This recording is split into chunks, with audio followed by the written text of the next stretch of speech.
bom dia, boa tarde, boa noite. Seja bem-vindo ao podcast Vivi Pod. Eu sou a Viviane e hoje nós falaremos sobre um assunto muito interessante. Estou aqui com uma advogada criminalista. Nós vamos falar sobre alguns assuntos e principalmente sobre violência doméstica contra a mulher. Eu estou aqui com a... Ela é formada em Direito na Faculdade de Mogi, isso, né? Isso. Deixa eu copiar aqui. Graduada em Processo Penal e atua na área criminalista. Ela é a doutora Milena Brito. Seja bem-vinda, doutora. Muito feliz que você topou o meu convite de estar aqui. Não, obrigada a você. Como você falou, bom dia, boa tarde, boa noite, gente. Pois é, a gente não sabe que horas que a pessoa vai assistir. Exatamente. Já tô íntima, viu? Já viu, né? Fica à vontade. Eu tô. Bom, vamos começar do começo. Ela não quis me dar spoiler nenhum, tá, gente? Eu vou ouvir em primeira mão, assim como vocês. Me fala um pouquinho, antes da doutora escolher o direito, como que o direito, depois a doutora se formar em criminalidade, é isso? Em direito penal e ser criminalista, isso, né? Como isso caiu no seu colo? Como funcionou isso? Como isso aconteceu? Conta pra mim. Olha, na minha família não tem ninguém advogado formado em direito, ninguém dessa área. Mas foi algo que aconteceu, eu acabei me apaixonando por conta de alguns cursos que eu fiz enquanto eu estava no ensino fundamental e no ensino médio. Mas acho que foi um pouco um choque, assim, pros meus pais quando eu falei, vou fazer direito. Eles, o quê? Tem certeza? Porque eu acho que tem um estereótipo, né, ainda, que as pessoas imaginam, você vai fazer direito? Você vai defender bandido? Mal sabia minha mãe que, na verdade, eu ia. Né? E, assim, eu comecei a faculdade aos 17 anos, né? Acabei me formando cedo, me formei com 22 anos na faculdade. E a área criminal, ela aconteceu na minha vida. Porque, vou ser bem sincera aqui, eu não era apaixonada por nenhuma área do direito. Eu era muito dedicada. Em todas tinha algumas que eu gostava mais, Sim. algumas que eu gostava menos. Mas não tinha nenhuma que eu olhava assim e falava, meu Deus, tô apaixonada por isso, é isso que eu quero fazer. Sim. Então, na verdade, isso aconteceu quando eu comecei a ter o contato com a área criminal em um escritório de advocacia que eu trabalhei, que atuava predominantemente na área criminal. E aí... Estágio. Fazia estágio. Não, eu já tinha me formado, né? Fiz estágio, mas na época da faculdade eu não fiz estágio na área criminal. Sim. Eu só fiz na área trabalhista, civil, que eu tinha certeza que eu não queria. Chato. Sem emoções. Exato, exatamente. Porque eu não conseguia me ver em algo monótono, né? Sim, eu acho que... Super te entendo. Eu acho que essas outras áreas, na minha visão, elas são um pouco monótonas. Então, acho que eu não me encaixaria muito. Sim. Então, eu não conseguia me ver tendo uma rotina exaustiva, todo dia a mesma coisa, Sim. sabe? Os casos todos iguais, a mesma coisa. Muito previsível, e, assim, né? Isso. E aí aconteceu. Então, nesse 1 ano e meio, mais ou menos, que eu fiquei nesse escritório, eu comecei a ter mais segurança, né? E eu embarquei na advocacia autônoma, que é uma aventura Imagino. sem fim. Você saiu, deixou de trabalhar, né, pro empregador e foi ser a sua patroa. Exato. Mas isso você já tinha feito a pós-graduação? Eu ainda tô fazendo. Tá, ainda terminando. Porque a gente nunca para de estudar, não, né? Nunca. Termina uma e começa a outra e assim vai. Sim. Tá, aí me fala, eu sei que eu conheci a doutora num site, acho que Razões para Acreditar, eu vi a história dela, fiquei apaixonada pela ideia. Eu gosto muito dessa parte de direitos humanos e tudo, e não importa o humano que merece uma chance.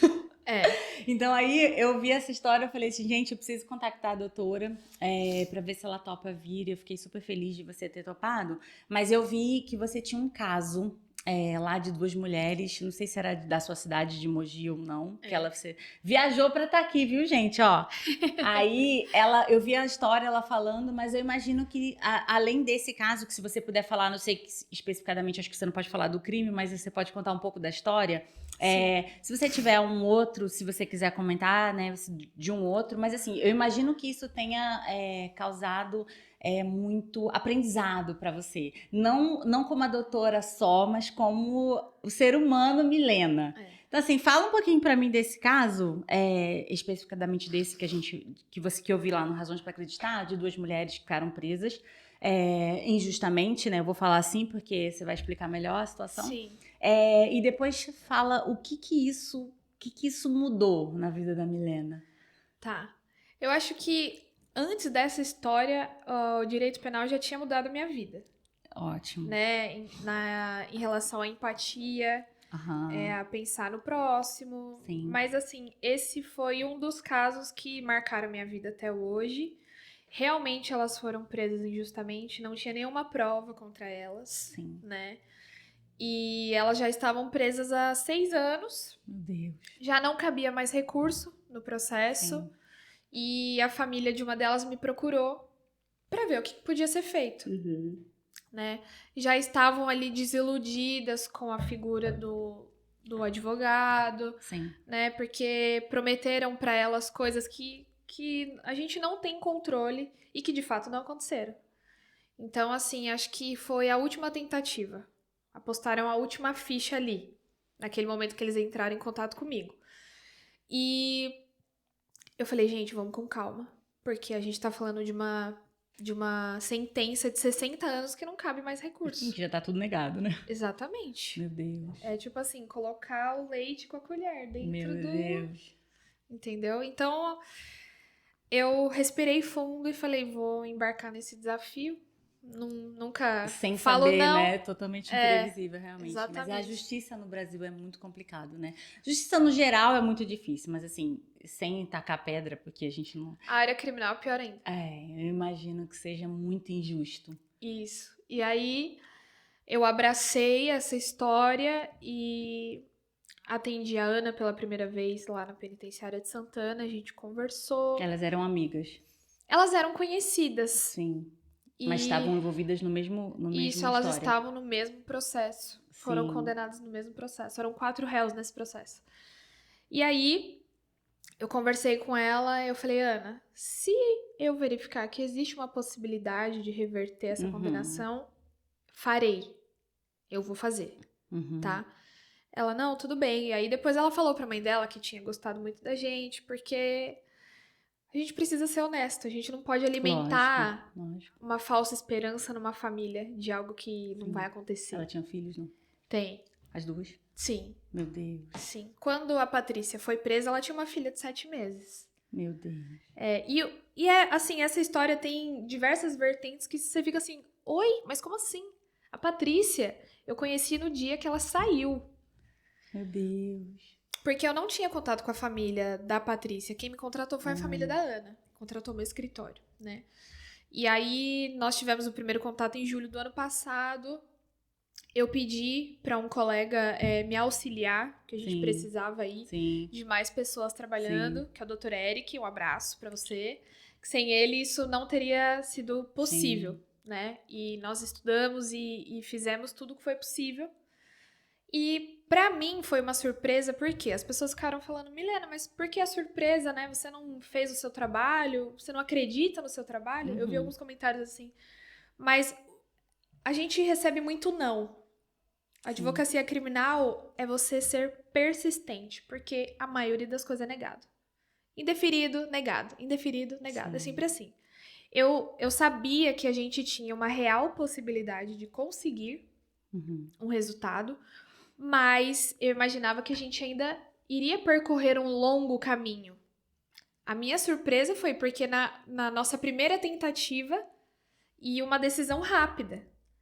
Então, quando eu olhei, eu fiquei mais feliz do que quando eu passei no exame da UAB. Eu acredito. Quanto tempo que você chegou e conheceu as meninas, foi contratada até o habeas corpus? O primeiro contato nosso foi em julho do ano passado. Ah, então é bem recente. É bem recente. É bem recente. Bem As pessoas achavam que eu já estava nesse caso antes. Foi em 2016. Em 2016 eu não tinha nem me formado, então não tinha como estar. No começo, sim. E o habeas corpus nós enviamos, né, para o Superior Tribunal de Justiça em 17 de dezembro do ano passado. E demora quanto tempo até as meninas poderem ver a luz? E aí a decisão, eu tomei conhecimento da decisão no dia 6 de fevereiro e elas saíram no dia 7 de fevereiro. Que legal.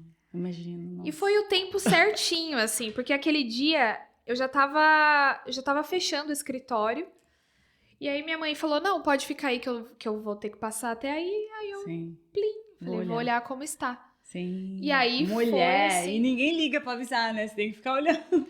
Então, porque demora um pouco. A Sim, decisão do até STJ, ela foi assim. assinada no sábado. Então, até disponibilizar no sistema, demorou um pouco pra aparecer. Vamos supor que você checou dia 6 e já saiu, dia 7 elas já estavam fora. Sim, que aí eu já me programei em cima disso. Eu Como a decisão imagino. tinha saído no final do dia, Cada dia mais lá, imagina. o aí desespero. eles enviaram rapidamente, já entrei em contato, já tentei agilizar ao máximo. Quando eu apareci na porta, eles abriram a porta e a Ana saiu. A primeira Ana. E aí, Estavam presas no mesmo presídio? sim, no mesmo Sim. presídio. Elas, por um período, elas ficaram na mesma cela, Depois trocaram. depois trocaram, mas elas tinham um convívio ali. E Nossa, mulher. Eu imagino. foi uma coisa assim Eu imagino. que... Eu coloquei aqui para não esquecer de te perguntar. Aham. Eu sei que você faz parte também de um projeto social que conscientiza, né, sobre a violência doméstica. Mulheres, né? Isso. Lei Maria da Penha. Então, assim, me fala um pouquinho da violência doméstica, mas antes eu peguei alguns dados, eu não sei se já tem alguns dados mais atuais. Ó, eu peguei o dado desse seguinte: no primeiro semestre de 2022, a Central registrou 31 mil denúncias, cerca de 171 mil violações envolvendo a violência doméstica contra mulheres. Eu imagino que esse número seja ilusório, né? Porque, assim, isso é só o que a estatística mostra, né? E as outras muitas mulheres que acontecem isso e não tem coragem, não denunciam. Bom, antes da gente chegar nesse lugar, vamos falar pro pessoal um pouquinho o que é de fato violência doméstica. Porque, assim, muita gente, assim como eu, não imagina, né? Eu assim, criada numa família saudável, com relacionamento saudável, não imagino que isso possa ocorrer e uma mulher se calar, sabe? É muito difícil, assim, para mim entender como um ser humano faz isso com outro ser humano. Então, assim, eu tenho muita dificuldade de entender isso. Mas aí, eu tava pesquisando algumas coisas ontem, até te mandei, e eu achei, assim, bizarro que existe 5 tipos de violência doméstica. Eu até listei aqui, mas antes disso, explica pro pessoal exatamente, de fato, o que é essa violência doméstica. Que a gente tanto assim, violência doméstica, a gente não imagina como isso funciona na prática. Como abrange tanta coisa. Isso, fala pra mim um pouquinho, pro pessoal poder entender também o que é essa violência doméstica. Então, porque muita gente ainda acredita que a violência doméstica é bater, uma violência física, quando na verdade não é. Só apanhar. Tem muita coisa. Nós temos aí violência sexual, patrimonial, moral, física e psicológica. Nós temos 5. A Lei Maria da Penha tá, salvo engano, entre as 3 primeiras mais completas do mundo para defender mulheres. Interessante. Entendeu? E a gente acredita que é só uma violência entre marido e mulher, quando na verdade não. Olha, já não sabia dessa parte Então, também. violência física, violência doméstica contra a mulher é uma violência, pode ser familiar. Ou seja, você pode morar com o seu sogro, você pode sofrer uma violência, do seu sogro. Dele. Exatamente. Nossa. O agressor, ele pode ser tanto homem quanto mulher. A vítima vai ser uma mulher ou alguém que se identifica com o gênero feminino. Sim. Ou seja, as mulheres trans, elas também Entram são protegidas por essa lei. Pela mesma lei, sim. Então, por exemplo, entre irmãos e o irmão bate na irmã ou causa violência psicológica. Mas é sempre um homem contra uma mulher ou não? Pode ser uma irmã contra outra irmã? Pode. Até porque nos relacionamentos homoafetivos entre duas mulheres abrange. Faz sentido. Então, e as pessoas não têm noção disso. Vamos lá, então, destrinchar um pouquinho rapidamente sobre essas. Vamos começar sobre a física. A física acho que é o que mais a gente escuta, né? Essa acho que eu não sei se precisa, talvez, falar uma definição, mas a física A física apanhar. Eu acho que tem algo importante também em relação às outras violências, mas o que essa mulher que está sofrendo violência doméstica, ela precisa saber é o seguinte: independente se você tiver provas ou não, ou seja, se você tiver uma marca ou não no seu corpo, a justiça entende que a palavra da vítima ela é relevante e ela serve como prova numa investigação de violência doméstica, num processo criminal da Lei Maria da Penha. Sim, então, fisicamente. Exato. Né? Fala, Milena, eu não tenho nenhuma marca no meu corpo. Sim, como eu vou provar, né? Mas assim, um puxão de cabelo, um tapa, um empurrão. Tudo isso. Porque tudo tem isso homens, vale. assim, um dia desses eu tive uma colega que veio me expressar, falou, foi casada há muitos anos e tudo, e veio me falar que o marido dela fazia algumas coisas. Eu falei, mentira. Que você passava por isso tão estudada. E sempre tá acima de qualquer suspeita. Pois é, então Porque assim... a violência, ela não atinge só pessoas menos favorecidas, digamos assim. Sim, né? sim. Ela atinge todos qualquer os públicos. nível social. Exatamente. É interessante, né? Assim, a sexual também, eu acho que é tranquilo falar, mas se você quiser dar uma breve definição sobre isso, porque como você falou assim, pode ser não só o marido, né? Mas pode ser um pai, um sogro, cunhado, um irmão, um cunhado. Ou sua própria mãe. Sim, né? meu Deus. Exato, exatamente. Então, assim, a violência sexual, ela é muito complicada, mas, assim, no geral, é tudo que é feito contra a sua vontade. Entendi. A gente não tá falando só do sexo em si, a gente tá falando de tudo que abrange, né, essas questões que são feitas contra a sua vontade.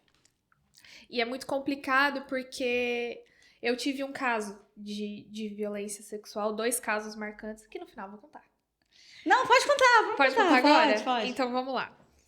É importante você ter uma rede de apoio. Sim. Por isso que o nosso projeto é para conscientizar. Porque se você não sabe que aquilo é uma violência, como que você sai dela? Como vai identificar Porque primeiro? você normalizou na sua cabeça, né? Então, ter uma rede de apoio e saber o que é ou não violência é o ponto principal. E a rede de apoio por quê? Recentemente, eu atendi, através de outras mulheres do projeto, uma moça que nos procurou, relatando o que havia acontecido com ela. Ela já era casada há 17 anos e estava no limite dela. Ela nos contou, nós orientamos o que deveria ser feito, né? Estendemos a nossa mão. Imagino que isso tenha começado com doses homeopáticas, né? Sim, porque nunca é, assim, uma violência bruta. Brusca. Exatamente. Sim. Começa devagar, gradativamente. E aí, naquele momento, ela não teve coragem de seguir em frente para denunciar, para se desvencilhar do seu agressor, mas ela sabia com quem ela podia contar. Então, passaram-se aí, acho que 2, 3 meses, e ela me ligou e falou, Milena, eu denunciei, já tiraram ele da minha casa, é isso, isso e isso. Foi no Natal, inclusive, e... a gente tá falando da sexual. Isso. Sim. E aí, eu conversando com ela, passando as orientações em relação ao processo, e aí eu sabia que eu só tava vendo a ponta do iceberg. Porque violência doméstica, quando uma mulher chega pra você pra contar uma violência doméstica, ela conta um negocinho desse tamanho. Quando, na verdade, tá assim uma bola de neve. Mas você acha que isso acontece por causa da vergonha? Também. Que isso carrega, né? E também porque você não sabe identificar o que é ou não. Vou chegar lá. Ótimo. A gente conversando, né? Eu falei, fulana, aconteceu mais alguma coisa? Eu vou te dar um exemplo. Quando acontece isso, isso e isso caracteriza uma violência sexual. E aí ela parou, ficou olhando pra mim. Porque através do que eu falei, ela conseguiu identificar que ela era vítima de uma violência sexual também. Há anos, talvez. E aí, pra mim foi muito marcante também. Porque ela não conseguiu me contar. Ela fez 2 cartas pra eu ler. Meu Deus. De tão brutal, né? Pesado. Sim. E aí ela fez uma carta e ela me agradeceu por eu ter falado pra ela que aquilo era uma violência. E a partir da nossa conversa que ela conseguiu identificar. Então a violência sexual, às vezes uma mulher pode estar passando e não sabe. entendeu? Sim. Eu acho que isso ocorria, assim, isso acho que é muito de antigamente, né? Que veio isso enraizado, vamos supor. A minha avó casou com meu avô, acho que ela tinha 13 anos, né? Então, assim, o que que uma pessoa de 13 anos sabe que carrega só o que... Não falava-se sobre isso, a mãe não tinha... Não. Ainda é Não, um tabu até hoje, sim, né? isso, então. E, assim, eu acho que hoje as mulheres têm mais informação por causa da internet e tudo. Uma fala para outra, mas eu acho que mais a internet que chega o conhecimento. Mas, assim, você falar assim para mim, ó, essa mulher que você falou que tá desse último caso sexual, da abuso sexual. Eu fico imaginando que não deve ser uma mulher leiga. E talvez ela saiba, não soubesse pequenas coisas que podia ter identificado e que ela sofria anos aquilo e achava que aquilo era Exatamente. normal. Porque eu acho que existe uma linha muito tênue entre um Sim, relacionamento abusivo sim, e começar ali algum tipo de violência, sim. né? É, amiga, Gente, é um assunto maravilhoso, mas acho que só é, se a gente pudesse conversar sobre isso num podcast só. as pessoas vivem relacionamento abusivo e muitas vezes elas só identificam depois que elas saem, Sim. Mas né? fica numa dependência emocional muito grande também, né? O que impede uma mulher de romper esse ciclo? O quê? Eu acho que na minha concepção, Sim, dependência emocional, sim, eu também acho. dependência financeira e filhos. Porque o cara fala assim: se Concordo você com me os três denunciar, eu pontos. vou tirar a guarda Sim, dos seus filhos e eles vão ficar comigo.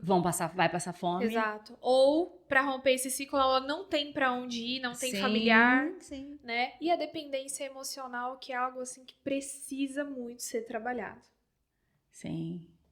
E geralmente esse tipo de abusador é aquele que é um narcisista, talvez aquele cara que também domine, né? Fala assim, fica em casa, vai cuidar das crianças obrigatoriamente, né? A Pra mulher não você tem ver essa como é liberdade. algo muito mascarado. Amigas minhas passaram por coisas Sim, terríveis, nem passava pela minha imaginaram. cabeça. Nem imagina. Não, e eu que, né, que tinha uma Sim, relação de conhecimento. amizade, não consegui perceber. Porque tem muita coisa que é velada. Por isso é importante a rede de apoio. De você Sim, ter confiança numa amiga ou alguém que você possa chegar e falar, sim. olha, tá acontecendo isso comigo, né? Eu Então, acho que a ideia do amiga, talvez, a mãe seria sensacional, né? Mas no caso, a sim, mãe, talvez, pela sociedade, por imposições, por cultura, fala assim, ai filha, que isso, aguenta, não tem é. nada a ver. Esse caso que a gente tá falando não foi nenhuma mãe, nenhuma amiga. Foi um projeto social que ela sabia que Se existia ligou, e falou. E quando tava no olho do furacão, ela falou: olha, eu fiz isso. que legal. E aí a gente abraçou a ideia. Inclusive, um beijo. O nome do projeto é Isso. Acredita Poderosa. Elas são incríveis, Eu vou maravilhosas. colocar o arroba, muito legal você Isso. falar.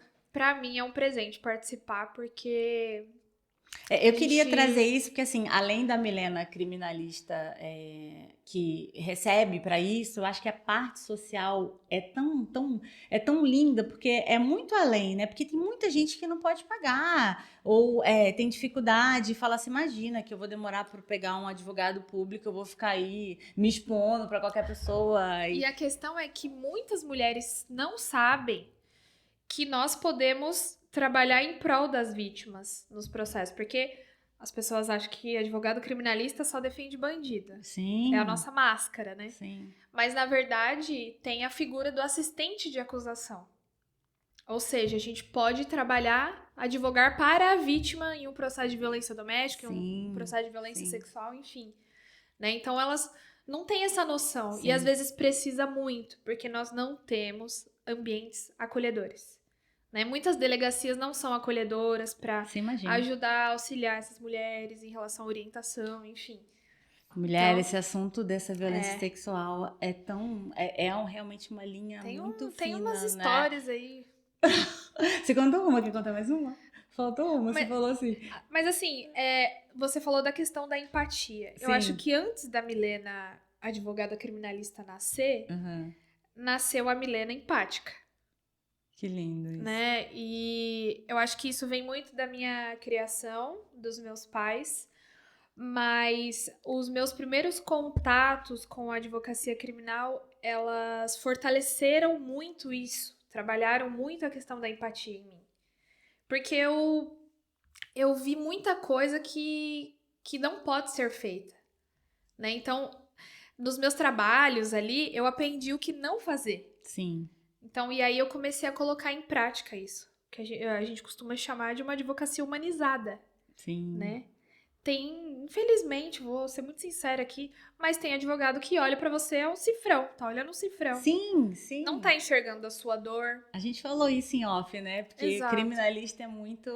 E eu tive que trabalhar muito a minha mente no meu primeiro ano aí da área criminal pra eu conseguir colocar o problema do outro no devido lugar, porque senão eu tava abraçando tudo e aquilo tava, Imagina, sobrecarrega. sabe? É como um trabalho de um psicólogo, né? Ser Precisa deixar empático, lá. mas cuidar de você mesmo, Sim. né? Senão você Sim. abraça tudo, abraça o mundo e fala, meu Deus, você se cobra pra poder ajudar aquela pessoa o quanto antes, né? Sim. Então tem que trabalhar essa questão Nossa, na é mente. sensacional. Eu costumo sempre falar assim que eu sou cristã, né? Então eu acredito em... Eu também. Aí a Bíblia fala exatamente isso. Eu falei no outro podcast, exatamente cabe aqui. Eu acho que em todos os podcasts que eu for gravar, isso super cabe, porque é empatia, autoconhecimento. E a Bíblia fala, novamente eu falando isso, que você tem que amar a Deus de todo o seu coração em primeiro lugar. E depois você ama ao próximo. Aí Exato. ele dá uma condição. Você ama o próximo como a ti mesmo. Então, assim, se você não se ama, não cuida de você, como que você vai ter empatia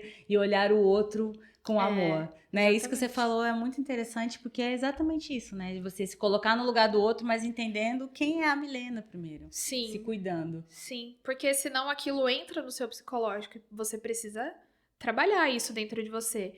Mas foi o que eu falei para um cliente hoje. Eu falei, fulano, se eu estivesse no seu lugar, Sim. eu queria ter alguém da minha extrema confiança que eu soubesse que tá empenhado em me tirar daqui. Sim. Porque você, lá dentro, você não tem olhos, não tem mãos, Sim. não tem o que fazer. Você tá atado. Você contrata alguém pra ser você lá fora, né? Exato. Ser sua Então voz. você depender de alguém é Sim. uma situação muito sensível. Sim. Eu imagino. Então, é complicado, Eu gente. imagino. Mas eu trabalho isso na minha mente.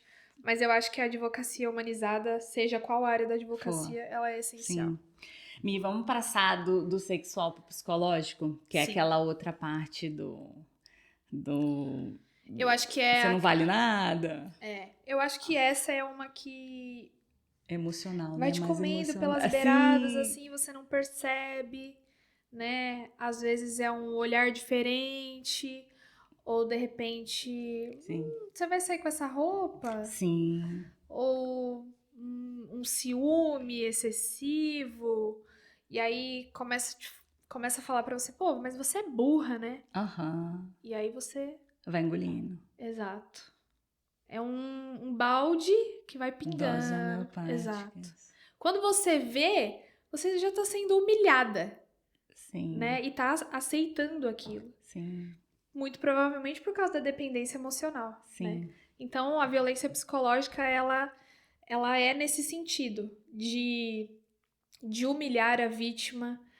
Ela é muito ampla, né? A pessoa vai te podando, né? Então, Você perde identidade total, não sabe quem você é, exato. pra onde você vai. É tão amplo que é uma coisa, muitas vezes, é doentia. Sim. Quer ver uma violência psicológica que eu jamais Nossa, eu fico imaginava chocada que eu com essas veria? conversas. O agressor te proibir de tomar banho. Te proibir de comer determinada comida. Meu Deus. Você pegou isso? Nesse caso, Jesus. Tem um filme que eu lembro que uma colega me falou, eu não vou lembrar, mas Depois eu deixo na legenda. Isso, eu vou procurar o nome desse filme, mas ele controla tanto a mulher que ele começa a colocar na cabeça dela que ela tá doente. E ela aceita Sim. aquilo. E aí ele deixa a luz da casa baixa. Uhum. E ela fala, gente, o que tá acontecendo? Não, tá tudo bem, tá tudo claro. É você que tá enxergando Meu Deus. mal. Então a mulher começou a achar que ela tava ficando cega e Sim. doente. Quando na verdade era um controle psicológico ali, uma coisa... Louca. Eu acho que talvez de todas, eu acho que cada uma tem uma ferida, né? Deixa uma ferida. Isso. Mas eu acho que a emocional é uma das piores, né? Porque se se apanha e você resolve, eu acho que você talvez dê a volta por cima mais rápido. Eu acho que essa emocional é uma coisa que realmente você falou, vai te comendo, vai te comendo. Aí chega uma hora assim que você tá. Você não sabe nem mais quem é você, Como se fosse uma sabe? bactéria que tá comendo seu É, cérebro e você não tá você. percebendo. Sim, meu Deus. Então, E assim, é muito comum, né? E a gente não imagina isso essa que você acontece. precisa, assim, de um tratamento Sim, e psicológico. longo, e talvez nem tenha Sim, é muito alta. necessário, Meu muito Deus. necessário. Vamos passar para a moral? A moral, ela também é um pouco parecida com a psicológica, mas Sim, é quando a pessoa te desmoraliza na frente de outras sim. pessoas ou para outras pessoas, falando que você é uma burra, desculpa o termo, você é uma vagabunda, porque você me traiu com fulano, porque Sim. você pega todo mundo, entendeu? Te E isso desmoralizar para assim, outras isso, pessoas. isso para outras pessoas ouvirem e assistirem. E para determinadas pessoas, dependendo da sua cultura ali, isso é normal. Você aceita aquilo. Sim. Ah, ele tá nervoso. Ah, ele tá falando isso, Sim, mas deixa eu pra já vi lá. várias vezes das pessoas falando assim: ah, vou jogar o print das suas conversas com fulano de tal, ou vou jogar tudo na internet, que hoje em dia a gente printa tudo e se jogar na internet, isso é um tipo de violência moral. Se eu tenho uma briga com um parceiro, ele printa tudo e fala assim: ah, você é uma vagabunda, ou seja o Isso, que for, aí ele te denigre, né? Isso. Essa isso. palavra é horrível, né, gente? Perdão. Sim, aí tem a questão da injúria, da difamação, que também pode entrar nesse pacote, né? Sim. Os crimes cibernéticos, que a gente costuma Sim, dizer também também, tem. que é Você quando falou sobre isso. expõe fotos nuas, Sim. né? Isso Compartilha com entra dentro da Lei amigos. Maria da Penha também ou tem uma outra lei que. Também, Sim. também. Mas tem a lei Carolina Dickmann, né? Que Ah, eu lembra da lembro. história Sim, dela, lembro, que as lembro. fotos vazaram. Sim, sim. Então, mas assim, tá basicamente no mesmo pacote aí. Sim, acaba andando junto. E É. a patrimonial, teve até uma. Parece que teve uma. Como é que é o nome dela, gente? Não vou lembrar o nome dela agora. Mas É. ela teve isso, sofreu isso, não fez contrato e tudo. Aí no final, o cara pegou metade do que ela tinha e terminaram. É uma influencer aí, Sim, mas pode ser nutricionista. até muito mais simples. Por Sim, exemplo, aconteceu uma briga, ele pega todos os seus cartões de crédito, você fica sem acesso às suas contas. sim. Ou, por exemplo, eu tive um caso que eu acho que teve todos os tipos de violência. Então, Meu alguns Deus. exemplos que eu tô citando é de um caso só. A pessoa Você não diz tá. um caso com esses cinco itens de violência. Sim, sim. Então, assim, ela trabalhava, ele não. Mas ela não tinha direito a R$ 1 sem autorização. Meu O dinheiro caía na Deus, conta dela total e iria controle. direto pra conta dele. Não, Uhum. ela não tem controle nenhum da vida patrimonial, né? Valores. Ou, por exemplo, ele tira o seu carro, né? Controla essa parte patrimonial. E essa questão aí dessa influencer pode ser até um estelionato sentimental. Usou desse artifício pra, né, uma fraude pra passar bens pro nome dele, entendeu? Então, além da. A gente vê alguns casos assim, Milena, eu acho que é muito comum do marido controlar tudo e depois que morre a mulher fica aí doida, não sabe nem o que o cara tem, o que o cara tinha, o nome de quem que tá. E eu tenho casos assim de pessoas bem próximas a mim que aconteceram isso, entendeu? O cara tinha muitos bens, eles não E tinham filhos. ocultou, não E a falou. mulher ficou assim, Por onde eu começo? O que eu não faço sabe, não agora? sabia senha, não sabia nada, e ela não trabalhava. Foi um rolo terrível para poder se desvencilhar dessa situação. Eu Sim, imagino que isso entre dentro do violência patrimonial. patrimonial também. Mulher, que loucura, que loucura. É muito triste a gente ver essa situação, né, de que É, mulheres estão passando por isso e não sabem nem por onde começar. mas eu acho que muitas mulheres, as mulheres que não passaram, elas questionam, que acho que também já passou pela sua cabeça, também já passou pela minha Aham. cabeça. Uma mulher tão inteligente. Sim! Como que. Imagina, Gente, imagina, perdão, imagina, caiu todo meu celular ali. imagina. Como que. Como que você passa por isso? Você é independente. Você é bonita, você é formada. Como que você permite isso? Sim, Dependência foi o que eu emocional? perguntei da minha amiga. Eu falei, gente, você é estudada, mulher com um monte de A filhos, dependência tranquila. emocional é um Te aprisiona, bichinho terrível, te né? aprisiona. Te aprisiona. Porque aí você não sabe quem você é, quem é a sua identidade. o que você gosta de fazer, o que você não gosta de fazer, você tá preso ao outro. Você depende do outro pra tudo. Então, por mais que as pessoas te vejam como uma mulher linda, maravilhosa, independente, que não precisa de ninguém. E quem olha de fora não imagina, Não, né? imagina. Não, porque Não eu já tive imagina. amigas que passaram por isso e eu fiquei, Sim, como você. não, como assim isso Sim. tá acontecendo, sabe? E a gente não perceber, porque é algo muito velado. Sim. Mi, a gente tá chegando ao fim. Eu gostaria de falar sobre esse assunto a vida toda. Mas já? Ah, já? Passa tão rápido! Eu acho maravilhoso esse assunto. Eu sei que cabe vários argumentos, vários assuntos sobre isso Eu nem dentro comi do morango mesmo ainda, assunto. gente. Nem comeu, come. Então, mas assim, hoje, quando eu olho para as mulheres, a gente de fora a gente não imagina, né? Então, assim, eu gostaria que você desse um recado de uma forma bem simples para elas poderem entender, assim, quais são os primeiros passos. Que é para quem identifica, porque não adianta também a gente falar assim, que a mulher sempre acha, talvez, que, comigo não vai acontecer, ou que isso que ele faz, porque ele me ama. Então, assim, eu acho que primeiro, a dependência emocional faz ela nem enxergar que ela tá achando que ela tá sendo cuidada, entende? Pelo cara, e não tá. Então, assim, me explica, me fala como você vê isso de uma forma bem simples para você passar para a pessoa que está assistindo, depois que ela identifica, ou como ela identifica, e depois disso, o que, que ela faz? Qual é o próximo passo e o que, que a lei garante para ela?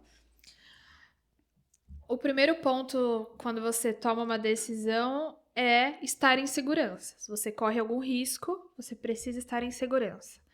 A lei garante ali abrigos, né? Sim. Ou então que você, se você tiver uma rede de apoio, que você fique em segurança. Pode registrar o boletim de ocorrência de forma eletrônica. Hoje a gente tem essa facilidade. É intuitivo ali a questão de você preencher, já tem um formulário. Você não precisa entrar em muitos detalhes naquele momento. Você pode ticar os tipos de agressão que você sofreu, se você quer ou não uma medida protetiva. Depois que você registrou esse boletim de ocorrência, pediu a sua medida protetiva, o juiz tem 48 horas para decidir se ele vai conceder ou não a medida protetiva. Vamos voltar só um pouquinho. Para um leigo, assim como eu, o que abrange essa medida protetiva? A medida protetiva ela pode abranger a vítima, testemunhas e familiares. Impede que o agressor entre em contato por qualquer meio de comunicação. Sim. Até por Pix, tá? Porque ficam mandando Pix de 1 centavo para poder mandar mensagem pra mulher. Inovador. Fazem isso. E não pode. Com certeza, isso é só no Brasil. Pois é. Então, não pode entrar em contato por qualquer meio de comunicação. Normalmente, a lei estabelece um limite ali de 100 a 500 metros de distância. Sim. Né? E algumas outras coisas ali, dependendo para afastar o do agressor dessa mulher e de quem está envolvido, né, como testemunha. Exato. Sim, aí depois você falou que o juiz tem 48 horas para decidir se vai conceder ou não essa medida protetiva. Sim. O juiz concedendo, essa pessoa vai tomar conhecimento dessa decisão através de um oficial de justiça, né? A partir do momento que ela tomou conhecimento através do oficial de justiça, é aí que essa medida protetiva tá valendo. E uma coisa que as pessoas não costumam falar muito é que a mulher também precisa obedecer às medidas protetivas. Uhum. Por quê? O que pode acontecer? Eu tenho uma medida protetiva, mas eu falei com ele. E aí depois ele volta a me ameaçar, volta a falar comigo. Então vai ser preso pelo descumprimento da medida protetiva. Mas ele vai chegar lá e vai falar, mas quem entrou em contato comigo foi ela. E aí você joga tudo ao vento, né? Sim. Cai tudo por terra. Então é importante que a vítima também obedeça esses limites, né? Então é basicamente isso, você tomar essa decisão, não voltar atrás, porque nunca melhora. A tendência é piorar. Sim. Registrar o seu boletim de ocorrência, pedir a sua medida protetiva, os tipos de violência que você sofreu, vá em frente nesse processo criminal. Essa pessoa pode ser condenada por tudo isso, mas não volte atrás. Se mantenha segurança e não volte atrás. E vou só abrir um parêntese. E no caso de filhos? Os filhos, por exemplo, vocês estão separados e aí Aham, ela tem a medida protetiva, mas ele quer exercer o direito de aham, visita. aham. Essa mediação pode ser feita através de um terceiro, por exemplo, através da avó. A Sim. busca na casa da avó e entrega para a avó. Fala Sim. com a avó sobre a pensão, sobre a escola, sobre coisas determinadas do filho. Vai ter que ter um terceiro ali para mediar essa questão. Sim, mas mulher, que você não é mãe ainda, mas assim, eu me vejo nessa situação, eu Aham. imagino que esse cara vai querer descontar nos filhos porque sabe que é uma dor, né? Ele vai conseguir me alcançar, ele vai conseguir me ferir, entende? E é algo assim que como a gente vai fazer? É sensível, Não né? tem, né? É. Como que resolve esse caso? Não tem. Tem a questão da alienação parental, né, que pode ser tratada aí nos processos de guarda, enfim. Mas, em caso de violência contra essas crianças, também tem a Lei Henri Borel. Ela é Sim. praticamente um copia e cola da Lei Maria da Penha. Ela protege essas crianças também, caso o agressor queira partir para as crianças mesmo, né, para os adolescentes. Sim, mas filhos. isso talvez fisicamente, porque é difícil, né, a gente fazer isso de uma forma emocional, né? E como que você vai... porque a gente, assim, no coração da criança... Eu falo isso, gente, porque eu tenho dois meninos. Então, assim, como que isso entra no coração da criança depois? Por isso que direito penal é mais fácil. Pois é. Então, Porque eu vou essa abrir questão é depois difícil. um convite para um assunto desse, né? Com Sim. um terapeuta, talvez com alguém da vara de família. Sim, sim. Porque você entende? Você entende? Porque assim, protege a mulher do cara, do agressor chegar perto, mas e a criança nessa situação? E as consequências emocional? que ela vai ter, né? De uma separação ou de eventualmente ter vivenciado uma agressão. Sim. Isso tem consequências. E talvez né? o agressor seja tranquilo, um pai passivo, bonzinho, entre aspas. Eu conheço vários. Então, exatamente. Finge que é o. Meu Deus. O pai. Sim, mulher. Então, assim, é muito difícil, realmente. É muito difícil, assim. Porque a gente Vamos não tem... chamar uma advogada familiarista pra falar disso. Vamos, vai ser um prazer, porque assim, vai precisar de 2 episódios, eu acho. E junto com o terapeuta depois, né? Como é que isso a gente vai tratar na criança depois. Sim, Excelente ideia. Mi, eu acho que é isso. A gente chegou num ponto importante que a gente deu alguns passos para a mulher, né? Que ela identificar, abrir a boca, né? De uma forma que não precisa se expor tanto através do boletim de ocorrência online. E a questão que a culpa não é da vítima. Sim. Né? A culpa não é da mulher. Legal. Sim. E acho que elas se culpam muito. Ah, mas eu deixei isso acontecer. Mas ele também faz isso, né? Sim. A culpa é sua. Então, mas eu te bati assim, porque você fez isso. O agressor nunca vai assumir a culpa dos seus delitos, das suas agressões, enfim. Ele nunca vai fazer isso. A culpa é sempre da vítima. E isso fica tão enraizado que pra desfazer isso é difícil. Sim. Né? Precisa de um longo trabalho. Sim, Mi, eu acho que é isso, amiga. Muito, muito, muito. Um assunto riquíssimo. Adorei falar sobre isso. Eu acho que a gente pode marcar outras vezes. Eu amei, gente. Eu quero voltar. Já tô me convidando, que eu quero voltar. Bom, foi um prazer ter a Milena aqui com a gente. Estou muito feliz dela estar aqui. Eu te agradeço. Eu vou colocar os arrobas do projeto da Milena e eu tô aguardando vocês no próximo episódio. Um beijo grande, tchau, tchau.